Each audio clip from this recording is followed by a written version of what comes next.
welcome back to Red Band of Destiny here for another episode of Show of the Year. We're, of course, still covering Rick and Morty's 2019 portion of Season 4. Yeah, I know it's complicated, but it's not as complicated as this episode, because we're talking about one crew over the Crewcoo's Morty today, which is the heist spoof episode. So we start with a Indiana Jones, Tomb Raider-esque thing, and actually a reference to Star Trek. I forget which Star Trek, but whichever Star Trek where Kirk is climbing a mountain, and Spock shows up on his space boots and just flies up, and then Kirk falls, and Spock rescues him. Same concept here. Morty's climbing a thing, although this is because for some reason they only have the one hover chair. And Rick's just sitting there in the hover chair. It's just interesting. Anyway, then they go into the temple. This is the best part of this part, is the anti-booby suits. They just put on a suit and just walk straight through all the traps. It's just arrows bouncing off. A boulder comes, and goes tink, and then the jumps of snakes on them. It's just like, it's definitely the Rick way of doing things, of just invent something that makes it super easy. No problem. So they go in and they don't get the thing, though. It's, I guess, like Ocean's 12, where they just find a calling card because somebody else has already stolen it.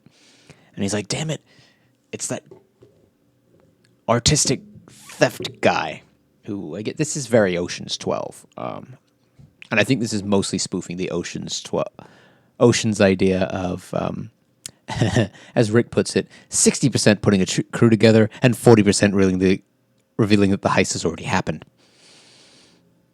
Which, I mean, to be fair, I quite like that. I mean, I really like the classic heist movies. I'm a big fan of the Ocean's trilogy. And Fast 5 is my favorite Fast and Furious movie because it's a heist movie. Anyway. Then so Rick and Morty have to go to the heist convention. Which has a lot of fun little jokes in it. Like, instead of doors, you have to cut a hole in the glass. But then they're told to have professional badges, which, of course, Rick has to have, because getting a guest badge would be an insult to his pride. They have to go and put a crew together. And they go and they do, the standard, here's this. Is this the guy? Is this the guy? Thing. And then they put the crew together, and they're doing the walk. And one of them's like, so what's the job? He's like, that was it. Bye. I love that part. And then, let's see, they go into the professional heist guys talk, I guess. Presentation.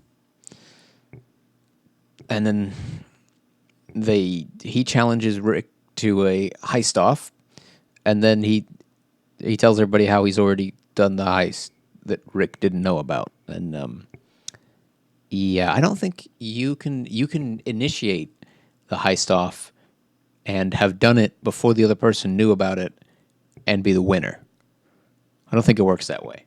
Now, if the other person finds out that you're having that competition before you even start the competition, then that's fair dues, which is what happens in Ocean's 12. Spoiler alert. Sorry. You should have seen it by now. It's like 10 years old. Let's see. How does that work? I've got a gap in my notes. Anyway, whatever happens, he gets ripped apart because Rick had got his heistatron machine. He programmed it with one double cross and a switcheroo. And he gets it to plan the heist. So they had gone and stolen the artifact before the presentation again, and the guy had only stolen a fake, and oh my god. It's a mess.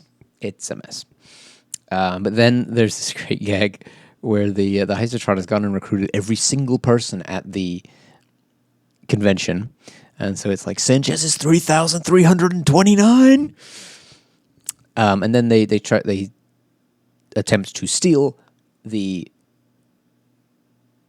whole facility, and the orders were a bit off, and they ripped the other heist dude apart,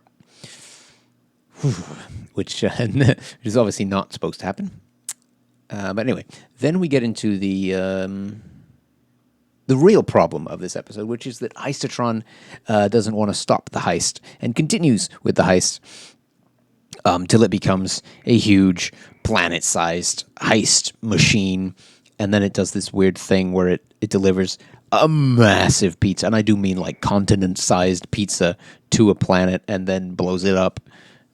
And it's all the while going through like vocal dialogue of things like a pizza guy giving someone a free pizza, I guess, as a distraction or something, and it's just crazy.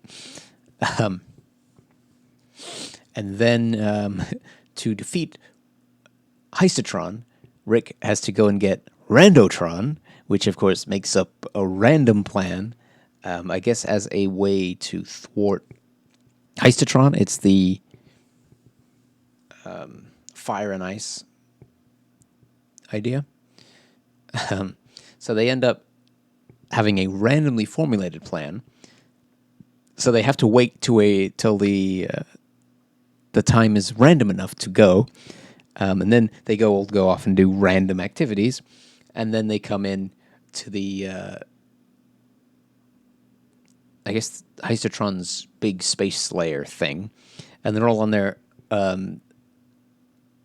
they're sitting on the ground with their legs and just shuffling forward. Yeah, that's the randomness there. And then they proceed to do a very confusing, which I believe is a quadruple switcheroo. In the Heistatron and the Randotron had like switched places like 3 or 4 times, so you weren't really sure which one was which.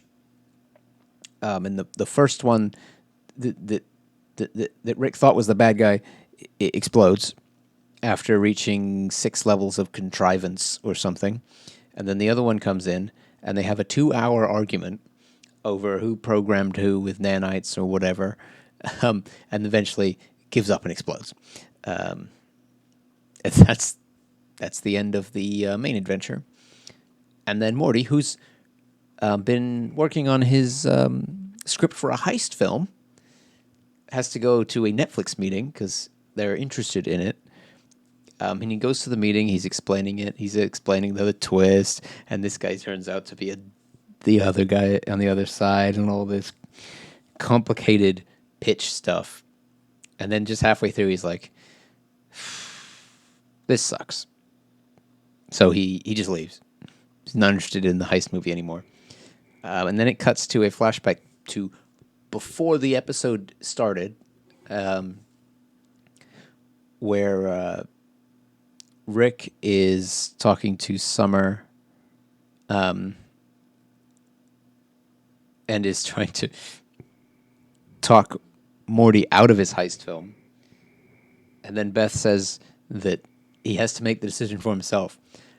So that's basically where it's revealed that Rick crafted this entire scenario just to make Morty lose interest in the heist movie. Which is an appropriate end to this. A nice big twist at the end. I just love the heistness of this episode. And I think it was in good taste making fun of heist films. I'm sure it was made by someone who does like heist films, but they are,